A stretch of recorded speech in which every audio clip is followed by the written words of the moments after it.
തൊലി കറുത്ത് പോയ നേന്ത്രപ്പഴമൊക്കെ വീട്ടിലിരിപ്പുണ്ട് എന്നുണ്ടെങ്കിൽ ഇത് മസ്റ്റായിട്ട് നിങ്ങൾ ഉണ്ടാക്കിക്കോളൂ കേട്ടോ. എളുപ്പത്തിൽ തയ്യാറാക്കി എടുക്കാൻ പറ്റുന്ന നല്ല ടേസ്റ്റി ആയിട്ടുള്ള ഒരു ബ്രേക്ക്ഫാസ്റ്റാണ് ഇന്ന് റെഡിയാക്കി എടുക്കാൻ പോകുന്നത്.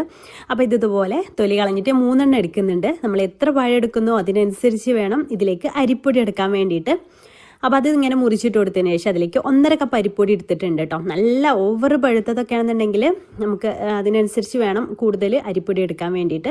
അതിലേക്ക് ആവശ്യത്തിനുള്ള ഉപ്പും 2 ടേബിൾ സ്പൂൺ പഞ്ചസാരയും 1 ടേബിൾ സ്പൂൺ നെയ്യും ചേർത്തിട്ട് ഇതുപോലെ കൈവച്ചിട്ട് നന്നായിട്ടൊന്ന് മിക്സ് ചെയ്തെടുക്കുക കേട്ടോ. അപ്പോൾ ഇതുപോലെ മിക്സ് ചെയ്തെടുത്തതിന് ശേഷം അത് മിക്സിയുടെ ജാറിലേക്ക് ഇട്ട് കൊടുക്കുക. ഒട്ടും വെള്ളം ചേർക്കരുത് കേട്ടോ ഇതിലേക്ക്. അപ്പോൾ അത് കുറേശ്ശെ മിക്സിയുടെ ജാറിലിട്ടിട്ട് ഇതുപോലെ ഒന്ന് പൾസ് ചെയ്ത് അടിച്ചെടുക്കുക. കട്ട കുത്താതെ ശ്രദ്ധിക്കണേ. എന്നിട്ട് ലാസ്റ്റ് അതിൽ കുറച്ച് തേങ്ങ കൂടെ ചേർത്ത് മിക്സ് ചെയ്തെടുക്കുക. അപ്പോൾ അടിപൊളിയായിട്ടുള്ള പുട്ടുപൊടി ഇവിടെ റെഡി ആയിട്ടുണ്ട്. ഇതിലേക്ക് വേറെ കറിയുടെ ഒന്നും ആവശ്യമില്ല കേട്ടോ. ഇതുപോലെ നേന്ത്രപ്പഴ പുട്ടായതുകൊണ്ട് തന്നെ പിന്നെ സാധാരണ നമ്മൾ ചുട്ടെടുക്കുന്ന പോലെ തന്നെ തേങ്ങ ഇട്ട് കൊടുക്കാം, ഈ ഒരു പുട്ട് മിക്സ് ഇട്ട് കൊടുക്കാം, തേങ്ങ ഇട്ട് കൊടുക്കാം, അതേപോലെ അങ്ങ് ആവിക്ക് വേവിച്ചെടുക്കാം കേട്ടോ. അപ്പോൾ ഇതുപോലെ ഒരു ഐറ്റം ഉണ്ടെന്നുണ്ടെങ്കിൽ രാവിലെ പണിയും എളുപ്പം, തൊലി കറുത്തു പോയ പഴം കളയും വേണ്ട, കറികളൊന്നും ഉണ്ടാക്കിയെടുക്കുകയും വേണ്ട, അടിപൊളി ടേസ്റ്റ് വേണം കേട്ടോ.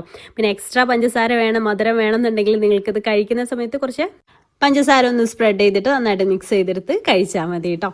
അപ്പോൾ അത് നല്ല ഈസിയാണ് തയ്യാറാക്കി എടുക്കാൻ വേണ്ടിയിട്ട്. നല്ല സോഫ്റ്റും ഉണ്ട്, അടിപൊളിയാണ്.